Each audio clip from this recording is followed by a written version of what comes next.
We're back here at IMX 2025 here on the Inland Marine Insights podcast. I'm here with Mr.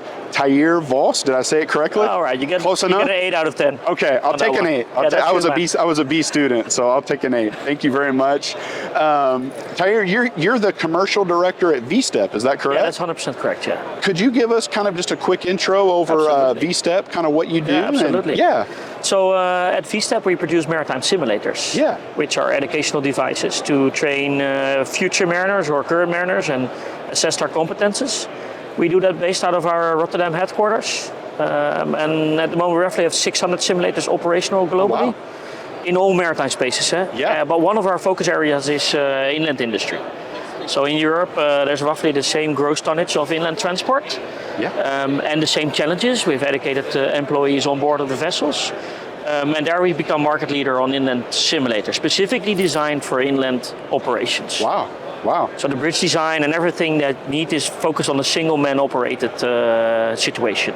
That's super interesting. And, we were kind of talking before we went live here, one of our main goals here at IMX is we're really highlighting the people and the companies that have creative ideas moving innovation forward in the maritime space, and it sounds like VSTEP is really lockstep with that. I'd like to kind of know a little bit about how specifically is simulation currently being used today in education in the inland waterway space. What are some things that you're doing with simulation? So maybe give you a first comparison to the European market. Okay. And there inland simulation has gone so far that it is the official examination tool. Wow. Okay. So your radar exams and your vessel preparation and your vessel execution is done and allowed to be done on a simulator. Wow. So that means if you want to become a captain or first mate or second mate, you do that all on a simulator. Wow. How long has that been going on? That's been going on since 2017, and it's been driven from the European Union to transfer that market and to get a unified way of educating people. Wow.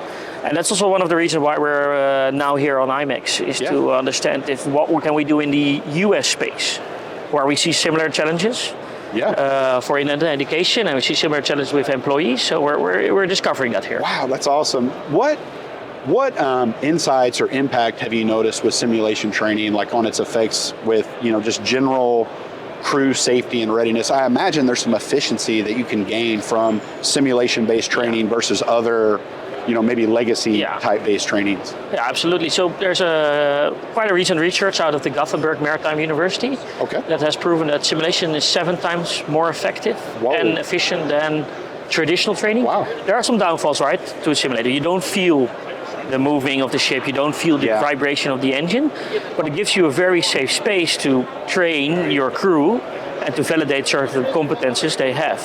So absolutely, that's one of the things we see developing in that market. That's great. I mean, it definitely sounds like you guys are an innovator in the space. I think what you guys are working on is very exciting.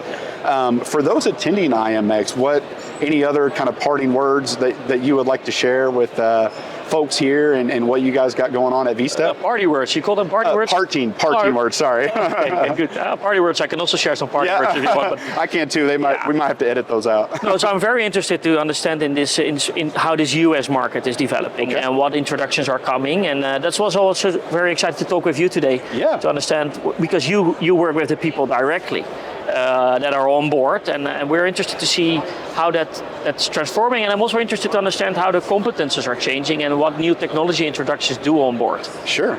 I think what you guys are doing is so interesting because, from a workforce perspective, the maritime industry faces some very unique challenges as far as recruiting and retaining, qualified workers. Most industries are facing that challenge today in the United States, but the maritime industry especially has some unique challenges with that. So I'm really excited to kind of follow, what you guys are doing at VSTEP and the impact of simulation training, because I think that's going to bring an efficiency that is really much needed in the space. Even just from a general, onboarding perspective, if, engaging with a younger generation that's more apt with technology, maybe we're able to engage with kind of a new generation in a different manner that we haven't before. Yeah, we can learn a lot from the, especially the U.S. tanker industry, like an Exxon or a Chevron. And Chevron is one of the oil majors that still owns their own fleet. And you see, they pull the simulation so far that you're not allowed to make promotion to a certain role until you've done 4 days of simulator training or more assessment, basically. Yeah. Where they not only validate if you can handle the ship and if you can steer it, but they really look at your non-verbal and verbal behavior on a bridge in a group setting. Wow. And with that, maybe also testing some mental health and see if they have the right behavior or the behavior you would like to see on board. Yeah. And bring that to. So the simulator goes further than just learning how to sail the ship. We'll definitely have to keep some conversations going. You know, we're in the medical space and we do a lot of the pre-employment kind of medical assessments, but it sounds like there might be a unique opportunity on kind of the mental health and behavioral health side too, to kind of do some personality assessments and kind of gauges of, you know, if a candidate's going to be the right fit for. Yeah, because you don't only look for the competence, can I make the turn with my vessel? You look, he's in charge of a ship. Yeah. He's in charge of a crew. Yeah. He or she. So let's make it. Sure. He and she.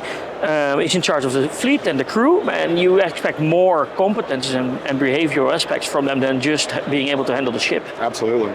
That's interesting. Well, man, that's exciting. It definitely sounds like you guys have some interesting things going on at VSTEP. Yeah. What you guys have a booth here at IMX, correct? No, we don't. Okay. We have a booth at Workboat Show. Okay. And for the third year, we're going to be doing that. Yeah. And we're here to scout out if this would be a potential space for us to have a booth. Well, we hope to have you here in the future.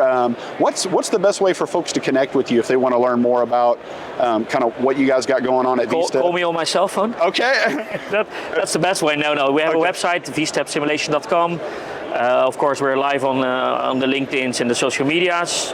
We're gonna have a brand new simulator in Mobile, Alabama. Okay. It's gonna be operational soon. Okay. It's gonna be finished in 2 weeks. So if somebody wants to see our product, that's where they can go. Or just find us on LinkedIn. Perfect. Yeah. Well, Tije, thanks so much for coming on the show today. I think what you guys are doing at VSTEP is very exciting. I'll be personally following. You should, absolutely. And I'm excited to see what the future holds for you guys. Thank you so much. Thank you for hosting me. Appreciate have a nice you coming on. Yeah. Yes, sir. Thank you. Thanks.